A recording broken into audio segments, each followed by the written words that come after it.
Hello, everybody, and welcome back to another edition of the Hawks Nest here on the Nighthawk Sports Network. I'm Brendan Shabath, and we are joined today by the head rifle coach here at UNG, Tori Kostecki. Tori, thank you so much for being here. Happy to be here.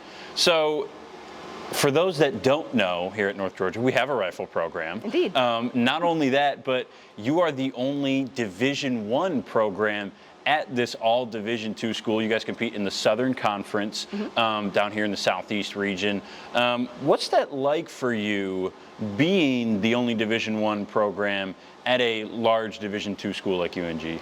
I mean, it's real interesting because we have, there's different rules that apply to us at different levels. So, certain rules were under the D1 rule book, certain rules were under the D2, so that gets a little complex at times, but it's overall very fun for us.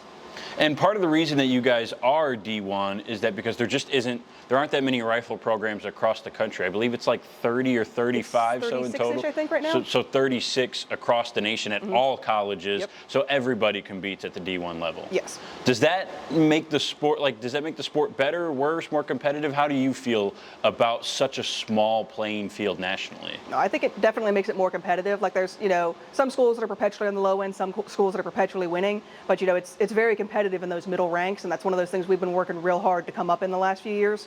Our highest ranking we've hit yet is 17th. This year I'm expecting us to be above that, and I'm really excited for that possibility. But I think it's going to be a great thing. And you guys started the year 17th before the season got started, back to 19th, I believe, currently right now. But you talk about the recruiting. I'm wondering how much more difficult is it with just 36 teams at the Division I level? If you want to be a shooter out of high school and you want to shoot in college, you're going to one of these 36 schools. I imagine that competition between coaches and programs recruiting has to be vicious to some extent of trying to get the right kids into your program. No, it is very intense because overall there's a very small pool that we're recruiting from as well. Because even though, yes, we're small at the college level, it's even smaller at the levels lower than that. So proportionally more kids go on to college than do in a lot of other sports, baseball or soccer, those kind of things. But, in the nation there's going to be, 15 or 20 kids in each year that are really good that everyone wants. And it's just one of those things, doing the best you can to convince them why we're obviously the best, and you shouldn't go somewhere else. What do you tell kids to tell them that North Georgia is the best? What are those selling points that you give them? We focus really heavily on being a Division II school. There's a lot more focus on their academics, that student part of the student athlete. So there's not that same level of kind of athletic craziness that you get at some of the bigger schools. We have a real heavy focus on our team culture and the team dynamic. So we have a much more kind of a family atmosphere as much as we try to, and I focus more heavily on that than even the scores sometimes, because I think that will eventually build the team up to be stronger in the end. And also just campus is beautiful. The area we're in is amazing. Everyone that is interested, I try and get them to come down here and be like, hey, just come visit us and it'll convince you. And almost everyone we've had come visit has wanted to come here because town is amazing, the campus is beautiful. It's a wonderful place to be. So where do you go to find these recruits in the first place? Because you talk about that small playing field, and I think anybody at home who thinks of your typical athletic sports with these larger competitive fields across the country, you think of the high school level, you think of the club sports level, whatever that is. Where is that area of potential recruits and shooters for rifle? So when we look at the high school level, most of that is actually a little lower level than we're recruiting now. Years ago, that's more where we were looking. But Georgia, Texas, and North Carolina all have very big high school programs. And JROTC also does shooting across the country. More, though, we're looking at the higher end clubs and the national level at this point. So like this Christmas, we're going down to WAG, which is Winter Air Gun. And so that's a big national level match, national team qualifier, World Cup qualifier this year. So we're going to go out there, see what kids I can pick up over there. There's major national ranges in Anniston, Alabama, and in Camp Perry, Ohio. And so I do a lot of travel to those as well. And then just traveling to some of the bigger clubs around the country. I know that there are a bunch of different types of competitive shooting that you can do. And obviously for you guys at the collegiate level, there are two disciplines. It's small bore and air rifle, and we'll get into those a little bit more later. But when you're recruiting someone, are you recruiting kids and people who specialize in small bore and air rifle, or is it if you're a shooter you can shoot and you're going to be able to do that kind of no matter what? No, pretty much just small bore and air rifle. Every now and then if you've got someone who's like really top tier in something that's pretty similar, Like for example, Maya Cameron's one of our top shooters this year, and she came from the sporter discipline, which is kind of almost like a T-ball equivalent versus baseball. So very much a lower level shooting, but she was a national champion for several years running. So she was doing good enough at that level that we believe she would be doing very well once we got her over to the precision side of things, and that has proven true. But as a general rule, no, if you're not shooting these specific events, they're not the same thing. Gotcha. Okay. So for the fans at home that maybe aren't aware of sort of the specifics of rifle, I think the best place to start is understanding that there are two disciplines, small bore and air rifle. There are also two different guns that you will shoot for each of those disciplines. Can you kind of break those down a little bit more for the fans at home? Absolutely. So we'll start with air rifle because that's the simpler of the two. So an air gun, they're going to be shooting 60 shots standing, so all just in the standing position. There's no position changes. Very precise, really perfectly precise rifle by the time we've got them tuned up and all, so there is no margin of error within the gun itself. It's all within the athlete. And the targets they're shooting at are exceedingly small. So that's one of the things I brought to show you here. So we've got here, these are our 10 rings, and what they're trying to hit is that little bitty dot in the middle. It's a half a millimeter across, and by the time they're at this level, they should be hitting that basically every time. Like recently we had one of our freshmen shot a 598, so that means she missed that little dot twice out of the entire match. And then small bore is a little bit different. Yeah, now small bore, you have three positions. So you're shooting standing, kneeling, and prone. And so the standing will look more or less the same as the air gun, but you are shooting with a 22 rifle now, so it's much heavier, and again, still very, very fancy, more so than what most people have seen out in their regular lives. But then kneeling and prone as well, so it's 20 shots in each, so the total score is still out of 600. But again, just scored differently because of the different positions. And another question that everybody asks is, are they shooting real bullets? Yes. So go ahead and answer that one. We are absolutely, both guns are live fire. We are shooting real pellets and we are shooting real bullets. But there's projectiles being fired. These are not laser guns. These are not anything else you're thinking of. They are not BB guns. Right. These are very precise precision weapons. Yeah, they honestly don't look like what you would think of when you hear the word air rifle. Indeed. Or just a rifle team. I think almost you would think of like an airsoft gun or an infantry kind of level. These are very complex mechanical tools that you guys have. Yes. They are very fancy and they're very customizable is one of the major things. When I was in high school, my dad used to call it my Robocop rifle because he thought it was just the coolest looking thing ever. And it's every part of the gun, you can move the cheek-piece, you can move the buttstock, you can move the pistol, all of those parts that are going to touch the athlete can be moved and customized to fit that specific athlete perfectly. Absolutely, and I found that really interesting. Like when we did media day with your players, we got to see all the different guns, and each player has two. For the most part, soccer cleats are going to look the same, and football helmets are going to look the same. It's pretty unique in your sport that you get to have not only this much customizability in the equipment that you use, but it's personal. You can decide the color and the design and make it to who you are as a person and kind of reflect your personality, and that's got to be pretty cool for your athletes. A lot of kids really like that. Some of them get really, really into that. So, some very personalized rifles. Maya's has pink flames running down the side because she very much liked that. More all power to her to support. But they can do more or less whatever they want there. Within there is some rules there, but most rules don't touch just the looks of things. So we've got each of the disciplines. Now let's talk about the scoring a little bit. You mentioned Allison Sutherland, a freshman for you guys, who impressively was just 2 shots shy of a perfect score. She had a 598. So a perfect score would be 600. But just go a little bit further, how the scoring works for each discipline, for each shot, and obviously what a perfect score would look like. So a perfect score in both disciplines is a 600 as we shoot it at the college level. Now when we do shoot some of our outside matches, they'll do what's called decimal scoring. So each of those shots will be broken down yet again to another tenth. So you can get a perfect shot at that point would be a 10.9 rather than a 10.0. So that does apply to the Olympics, for example, are scored that way. So we shoot both ways at times. But at the collegiate level, again, back to 600. And again, that comes back to on this target, you're trying to hit that half a millimeter dot. And if you miss that, you're missing it by about 5 millimeters to get just that 1 point drop. Any further out than that, you'd be dropping more than 1 point. Small bore, again, functions more or less the same, other than the 10 ring is actually smaller. It's a negative number by the time you scale it to 50 foot. So you actually have to overlap the center by a certain amount to get that 10. Really? That's interesting. Yes. So if you're hitting the center, you're overlapping it by how much? So here we can show you this on the paper targets again. But on here you see that dot in the center there is a little bit bigger than the air gun, but that's because you have to take out the whole dot rather than just touching it. So they have to fully overlap that larger dot. And these targets that you have here are not miniature print-offs. These are these are the actual size to scale targets. This is what we used to shoot on before the electronics. Right, and 50 feet down the range those are from all the shooters.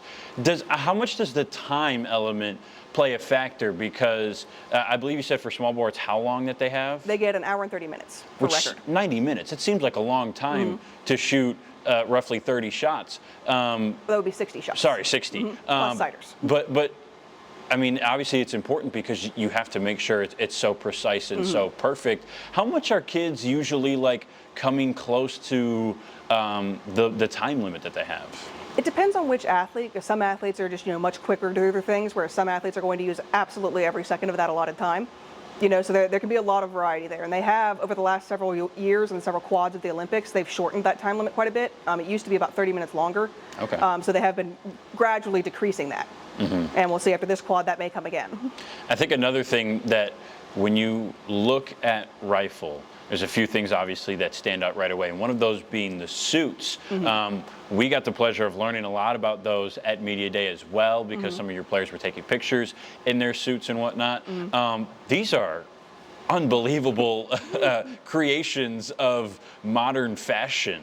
Yes. It looks like at first glance that they are costume-like in some regard, but they're not. They're actually very utilized as tools for your players. So kind of describe those suits as well. Yeah, the suits are really a very key piece of equipment for our athletes. It's not just a uniform like in some of the other sports where it's really just to help identify you. Each one of those suits is custom measured to the kid that is wearing them. We're going to take that, we're going to do measurements, from their elbow to their wrist, from their elbow up to their shoulder, everything you can possibly think of, and it will fit them exactly. And it's going to be measured and fitted such it's stiff, and it's going to help hold them in place for that ultra precision. So they've got support in the places they need support, they've got flexibility in the places they need flexibility. And I remember some of your players telling us about the stand-up test that they do with the pants. These things are so stiff that the pants can stand on their own, Absolutely. completely unencumbered or unsupported by anything else. What are the suits made out of? Double-ply canvas, and then there's also some synthetic materials in there as well now, so there's some synthetic canvas alternatives in there that maintain their stiffness for longer. And so your players kind of showed us at Media Day, like walking around, Yeah. like Frankenstein. It's like a bit of a waddle. The point is you're not supposed to really be able to move that Yep. much, because any little flinch is going to affect the accuracy of the shot, and the suits kind of help with that. Yeah, and part of the suit as well, like underneath that, they're wearing special spandex, and they've got a sweater usually that they're wearing, and that's to help dampen the heartbeat, because even something as simple as a heartbeat, like you can see that in their sights. You will see their sights bounce that little bit with every heartbeat, and that's just another movement we've got to eliminate as much as possible.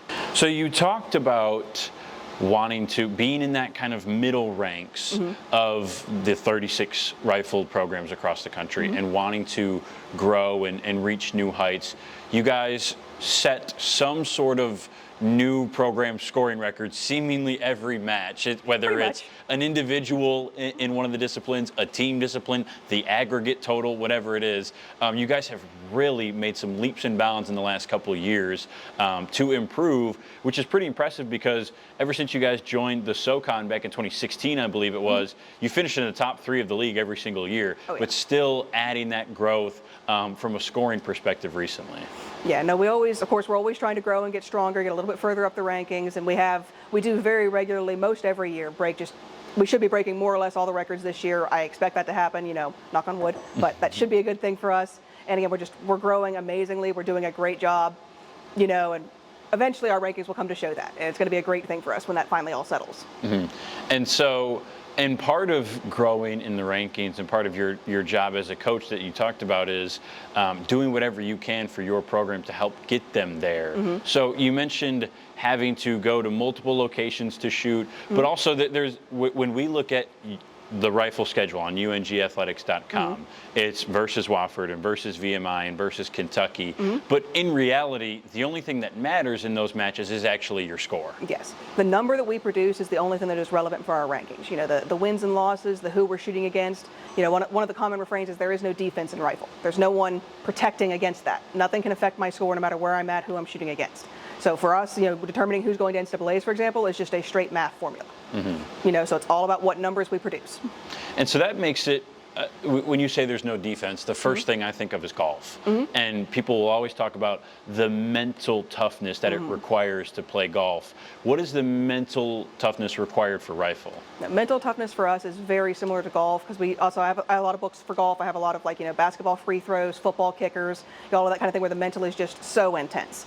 And just the level of precision also contributes a lot to that because again, when you're having to hit a half a millimeter or even a negative number, everything has to be perfect or you're not going to manage that. And so we spend a lot of time on mental training and working through the different things, match pressure, choking, all of that stuff to just help get the kids to the optimal mental state.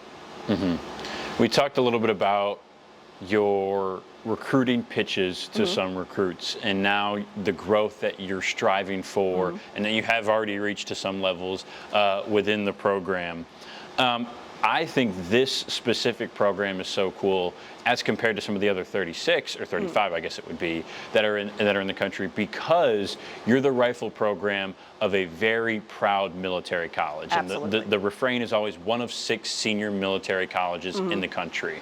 How much pride and joy do you take in being the head coach of that program at a school like North Georgia where the core and the military aspect of this school is so deeply ingrained in the roots and in the present history that this school builds? What comes with that, being the leader of that program? There's a lot of great things with that because one thing that I've been very proud of is we are the undefeated senior military champions for rifle.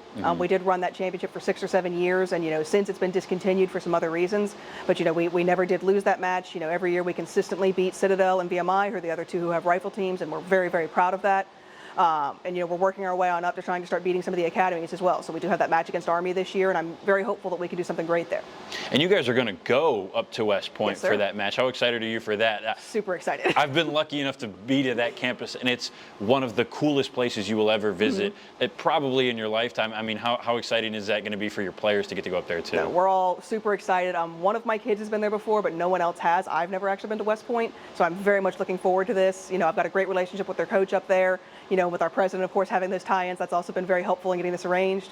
But I'm really, really excited to be going up there for this match. I've been trying to get a match at Army for years and years now, and I'm so glad we finally got this to happen.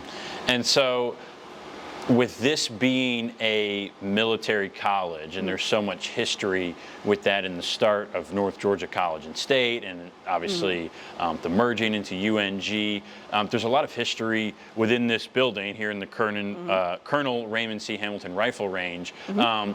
It's actually not an athletic facility per se, or at least it didn't start that way. Give us a little bit of the history of this place. Yes, I mean, this was a military facility for a long time. Our team has existed since the founding of the university back under North Georgia Agricultural College. So 1873 was when the rifle team was founded. We were the first student organization on campus, and we have had roots going all the way back to then. And I have some photos back from them. We have articles, and it's just super historical program. And again, this building has been fantastic for us. We've been here a lot of years, and it's, really good compared to a lot of the other college ranges out there. We're very blessed with what we've got here. I want to ask about your journey and how it relates to this place, because not only have you been the head coach here since 2011, but you were a shooter here yourself. So started at NC State and then transferred here and were a shooter here for 4 years. And then you graduate in 2011 and then are a head coach in 2011. What was that like for you? It was a very interesting transition. So I graduated Friday, started work on Monday, and everything's been great since then, more or less. That transition was interesting. I had some athletes that went from being my teammates to being my students. So transitional for sure. But since then, it's really been a great thing.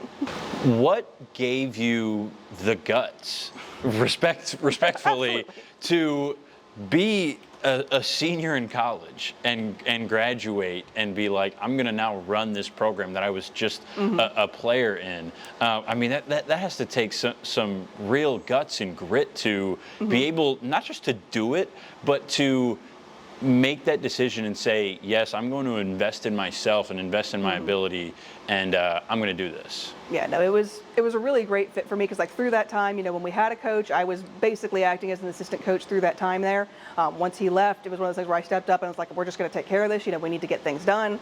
And, that went really well my senior year. It's like, I feel like I can really do this. So just put a lot of more time, got some certifications, did my research, and really felt like I could do this. And I feel like overall I've done a very good job of that since I've been here. And so you guys were at an NCAA rifle program while you were a shooter, and then you didn't have a coach for a couple of years. And so then when the program sort of restarted again at the NCAA level, that was kicked off by you taking over. Yes, and I'm the first full-time head coach we've had for this team, so that was a very big transition for us, because prior to that it was all just, volunteers, adjuncts, things like that. So to having a real full-time professional here all the time has been just great for the trajectory of the team. What was sort of the goal in joining the Southern Conference? Why did you want to get that done, and why has that been such a big thing for you guys recently? You guys have been one of the best schools in that conference ever since you joined. It's still good to have just that level of competition, the camaraderie, and knowing some of the other schools well. And so we basically transitioned from a very informal conference that I was actually the commissioner of into this conference, and almost all the same schools transitioned over, and it was just very nice to have a much more formalized experience, run by, people who actually know how to run a conference. Right. So for a lot of sports similar to rifle, with that individual aspect and the team aspect all added together, I think of golf, I think of tennis, I think of swimming, track and field, gymnastics, whatever it is. A lot of that, some of what happens in the conference competitions plays a factor in who goes to the NCAA championships and the national championships. How is that decided for rifle in the NCAA? So for rifle, the conference once again has nothing to do with that. So for the team, the way that goes is we have our rankings. So we're going to have 3 top matches at 3 different locations is half of that. And then the NCAA qualifier, which is a predetermined date, is the other half. And then they just add those up, and that will determine who goes to NCAAs. For the individual athletes, it's going to be just that qualifier date alone. So the top 4 air gun, top 4 small bore, on that day that are not already on a qualifying team will then go individually to the NCAAs.